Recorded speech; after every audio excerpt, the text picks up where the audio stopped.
Welcome to chess, ladies and gentlemen. All right, man. As you guys do know, hopefully, that we do have the Rapid World Chess Championships going on right now at the moment. To close out the year of 2021. Hopefully, 2022 is a better year. I do have the game Magnus Carlsen versus Alireza Firouzja. And as always, as I tell my people who watch my stuff, if you do ever want to skip everything I say at the beginning and go right to the analysis, it is timestamped at the very top of the description. You can't miss it. It's in blue.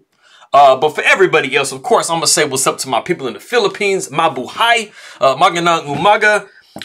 It's super early in the morning, so I'll just say magandang umaga, almasal tayo if you're getting up at 2 or 3 o'clock in the morning for something. I appreciate you guys very much for stopping by. Ingat lagi to you. So if anybody is coming from Norway, I will say God morgen or hello. And tusen tak. Appreciate you guys very much for stopping by, taking a look.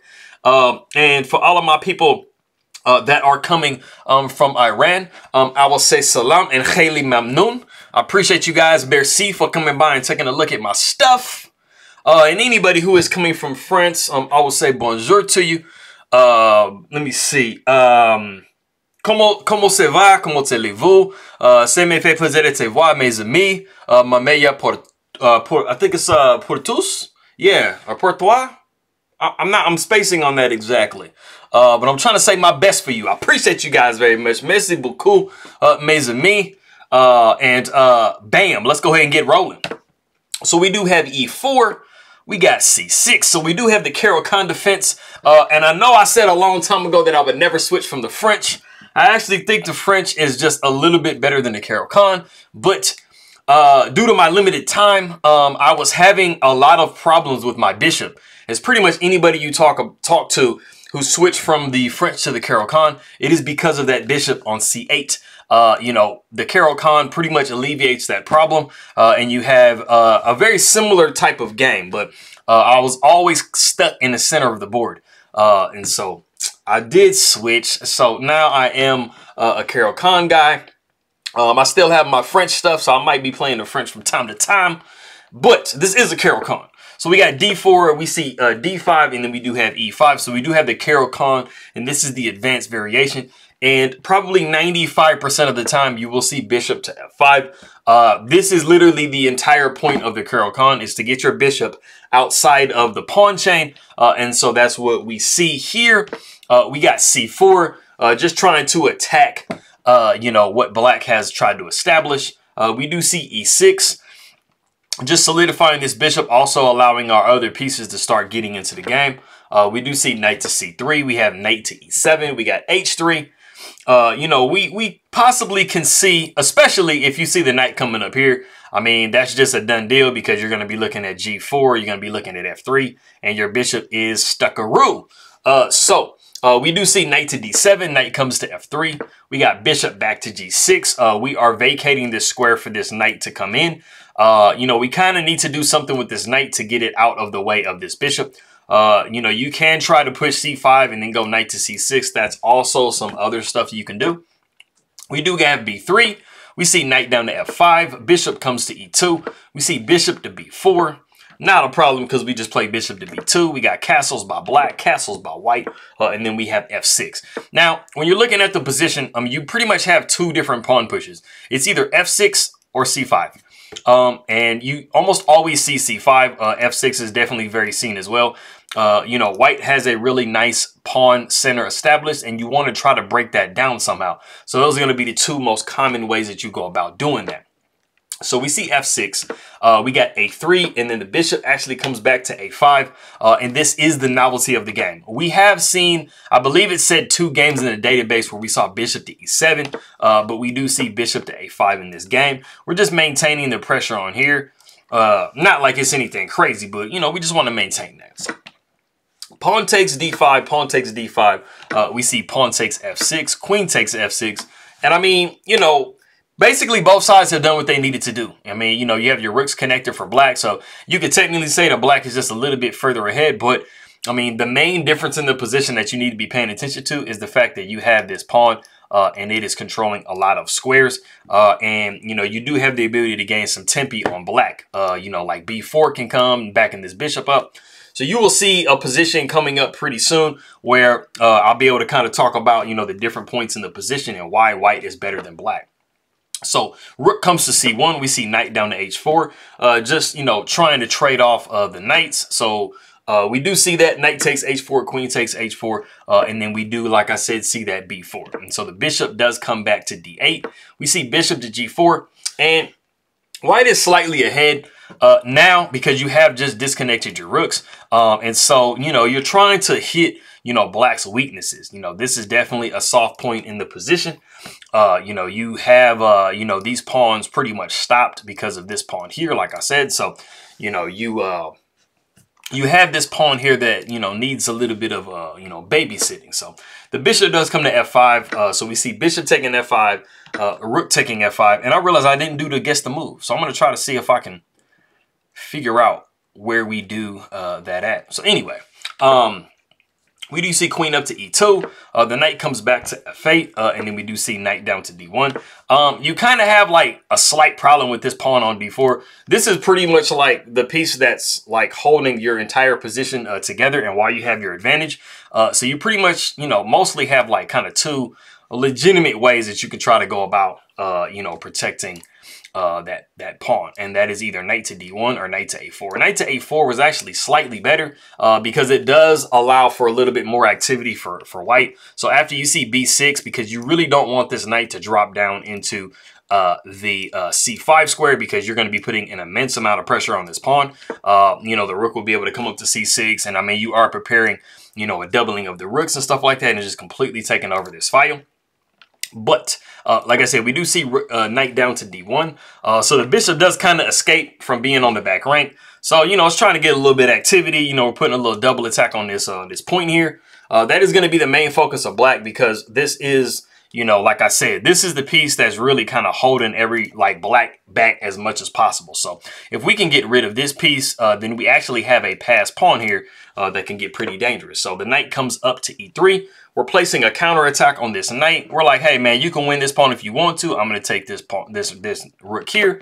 So the rook comes over to g5, and we see f4. And this is a very multi-purpose move. It not only attacks this rook right here, but it also disconnects the queen's attack on this d4 pawn. So it basically solves any of white's issues, and white is definitely very ahead at this point. The rook comes down to g3. We see king to h2. You know, and this is allowing for, you know, the queen to possibly come to f2 and pin this rook. And then the only thing you'd be able to do is sacrifice right here. And so Alireza Firouzja goes ahead and just retreats his rook back because he doesn't want to see any of that.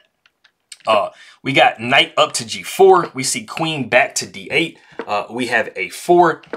We got bishop to c7, and then we have b5. And as you guys can see, I mean, this rook doesn't really have anywhere to go. It's kind of just stuck. Like, it seems like a really, really good, you know, spot that it's in, because it is kind of attacking a little bit of what black has going on, but it's really just stuck here. It can't really move anywhere. I mean, it's just like not going anywhere.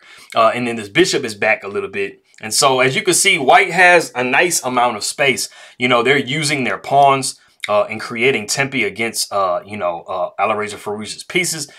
So it has expanded. And if you look at it, taking that off the board, if you look at it, white is much further into black's position than black is into white's position. And this rook isn't really being used in a corner at the moment. So, you know, definitely black has gotten into a pretty binded situation. And it's really interesting because, like, Alireza Firouzja is, I mean, he's in the top 5 in the world. So it's not like he's like just an average player and he's getting pushed around. It's like, this is what literally Magnus Carlsen does to some people. He just literally makes it look like they shouldn't even have sat down at the board with him. Like, why are you here? And it's like, so imagine like what I look like. I'll be like this. I'm like, I'm not really here. Anyways, continuing rolling. So we do have bishop down to d6. We see rook up to c3. We see rook over to c8. Rook takes c8. Queen takes c8. We got knight up to e5. And then we have rook to f6. We see rook over to c1. We see queen to d8. We got g3. And I mean, everything is just still solid for white. They're just making sure that black doesn't have any entry points. You know, they have fully taken over this file, which is the only file on the open file on the board. So it makes a lot of sense that you put your rook there. The rook comes down to f5. Queen comes to d3. We see g5. And we see knight down to g4. The king comes to g7. We see knight down to e3. So we're jumping the knight around a little bit. This is definitely the ideal square for it to be on, but it is serving a great purpose with attacking this rook. And also you're thinking about trying to push this pawn forward a little bit. So the rook does come back to f7. We see f5. And this is trying to create a weakness because, you know, this pawn is supporting this pawn. So if we can manage to break them up, then we definitely have some targets to hit as white. So the queen comes down to d7. The rook comes over to f1. We see h6. We got king to g2. We see king up to g8. Knight comes to g4. Because why not try some forks? Because if black just kind of falls asleep, we definitely have the rook taking on h6 with a nice fork. And I mean, that's super lights out. So the king comes back to g7. We got f6 with check. We see king back to h8. That's like the only move, because if not, you're just going to be moving into that fork. The knight takes h6. So you have to kind of give the pawn away. So the rook comes over to h7. We see g4. Queen comes back to e8. We see bishop to a3. And this is very, very like instructive here, because this bishop, if you look at it, is pretty much white's worst piece. Because you are on this diagonal, but these pawns are really, really in your way. So what you would really want to do is trade it off for one of black's pieces. So that's what Magnus Carlsen does. And then so the bishop takes on a3, the queen takes on a3, and then the queen comes over to c8. We see rook over to c1, again contesting for control of that file.